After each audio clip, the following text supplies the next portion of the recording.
उज्जैन के महाकाल के गर्भगृह में आज भी एक ऐसा रहस्य छुपा है जिसे सुनकर इंसान की रूह कांप जाती है।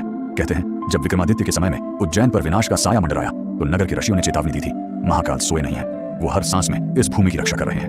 लेकिन असली खेल तो रात के तीसरे पहर से शुरू होता है, जब मंदिर की घंटियां थम जाती हैं और पूरा उज्जैन एक अजीब सी खामोशी में डूब जाता है। पुरानी कथाओं के अनुसार उस समय मंदिर की दीवारों पर हल्की कंपन महसूस होती है, जैसे कोई अदृश्य शक्ति भीतर घूम रही हो। कई सदियों पहले मंदिर के एक पुजारी ने अपने आखिरी श्वास में कहा था कि उन्होंने महाकाल को जागृत रूप में देखा।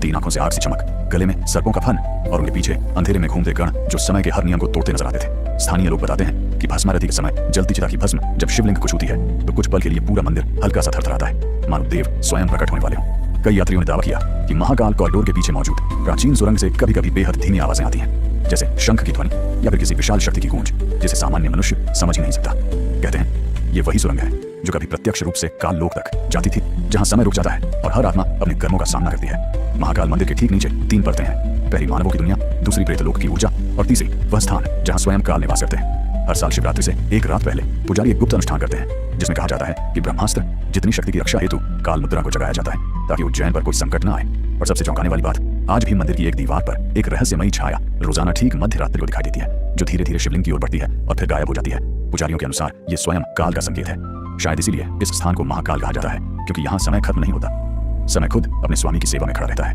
यही उज्जैन महाकाल का रहस्य है, जहाँ कदम रखते ही लगता है कि देवता नहीं, समय का राजा स्वयं आपकी धड़कनों को सुन रहा है।